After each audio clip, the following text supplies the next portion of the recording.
Come on, Chelsea. Come on, Chelsea. Season's not over yet. Another win.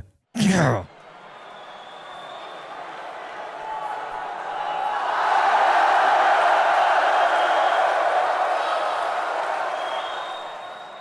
All right, everyone. Welcome back to American Blues Podcast. Let's talk about Chelsea, Everton 1-0. There's only one place to start. Nicholas Jackson. I thought overall good the first half. Kind of poor the second half, but what a sweet strikers finish. It was I think it was a bad outball from the Everton goalie, Pickford, out to Beto, who didn't control it all that well. And then I think it was Fernandez that jumped on it. And then immediately there was like a huge gap between the two Everton defenders. Jackson got the ball, spun, didn't hesitate, drilled it into that bottom corner. It was a perfect shot. That was a striker's finish. Fantastic. Now, if he could not go 13 games without a goal, again, that's a more important thing, I think, for Jackson. You know, when he's on, he can be on, but most of the time he's just not clinical. But today, when we needed him the most, he delivered, and that's honestly what you want from a striker. When no one else on the team is scoring, you want your striker to say, "Hey, give me that ball. I'm gonna carry this team on my back." Boom, one shot, one goal.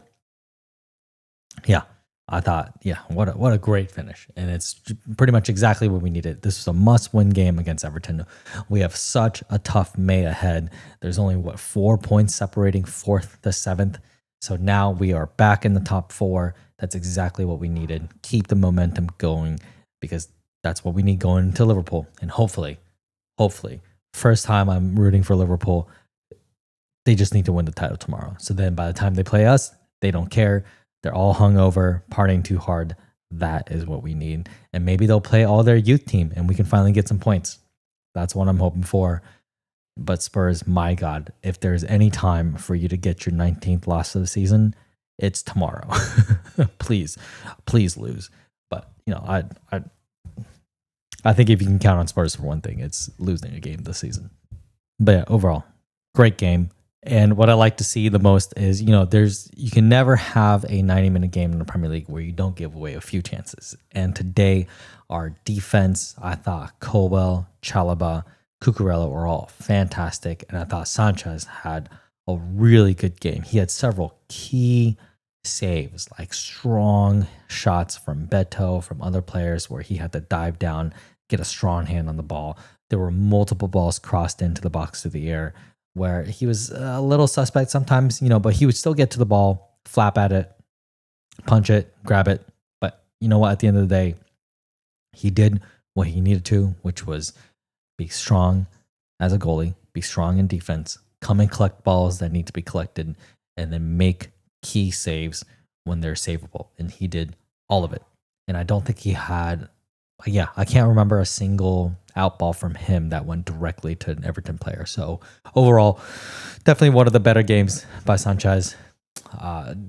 Do I still think we need a better goalie? Absolutely. But today, kudos to everybody for holding on. 1-0 win. Really tough. Everton were always going to get their chances, especially from set pieces, and we held out strong. So fantastic by everyone. And then I want to give a big shout out to Romeo Lavia. Like, so glad he's back from injury. And it sucks how injury prone he is because, man, the team just plays with so much more confidence, with so much more progressive passing forward. Not just like side to side, tiki-taka, going nowhere football. Like, we actually progress the ball whenever he's playing. And I honestly think, other than Caicedo, like having Lavia in the team is just, it just makes a world of difference because it kind of frees up Enzo. He doesn't need to track back as much. He knows you have two really strong midfielders covering for him. And then that allows Enzo to push up and do what he does best, which is connect and move balls forward, move it from side to side. Only issue today is that Cole Palmer, again, another game, no assist, no goals. And you can just tell he's low on confidence. He had several good positions where he was able to turn with the ball, But again, if he just trusted his right foot a little bit more, if he didn't rely on cutting back to his left foot to start every single play and run, I think he would have had better chances today. I really did. But again, all you can do with Cole Palmer is just let him play, let him do his thing, gain back his confidence. And maybe, hopefully, he'll be the difference maker against Liverpool. And then for the rest of the month, we can rely on him again to score a ton of goals. That's the hope. But again, Palmer, he's young. These things are going to happen to young players. The only thing that you could do with that is just try to give him confidence, give him game time. Another thing is Maresca got a touchline ban for 3 yellow cards. We looked better without him standing on the touchline. What does that say?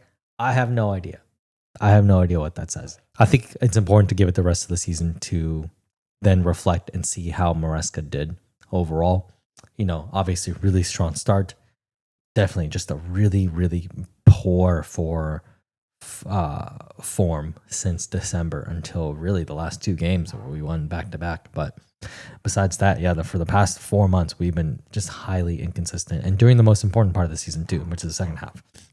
Sure, you can blame injuries, but even when the full team has been back, we haven't really been firing on all cylinders. And you can say, maybe it's Cole Palmer that's losing confidence.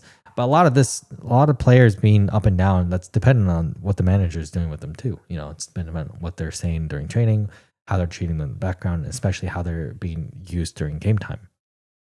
Are they playing in their preferred position? Are they asked to do something they're not used to? And I think the prime example is that Reece James. Like Reece James should be starting every single game. As long as he's fit and available, he's too good to not be on the pitch. He's too good to come on as a sub. But like today, I get why Lavio is in midfield. He's just a natural midfielder, whereas Reece James is not. But can Reece James play in defense? Can he play on the right back, where he's honestly one of the best in the world? Sure, I think he should. So that's definitely something to think about too. Like, it is kind of ridiculous to have one of the best right backs in the entire planet and then not use him in right back. It doesn't make sense. It doesn't make too much sense. Even if he can play midfield, that's not his natural position. So it is what it is. But I think the most important thing from today is we absolutely needed the 3 points and we got the 3 points. So let's try to stay positive. 4 games left. 4 humongous games left. Man, May is going to be absolutely wild. But there's a chance we could pull off. It could be a miracle. There's no better time than right now to perform when under pressure at the end of the season and see what these players are really made out of. Because this is when we need them. This is when we need them to play as a team, to, run for each other, to give it 110% every single game. And as long as we do that, I think we have a shot. But not a great one, but a shot. So see you guys after the Liverpool game. Peace.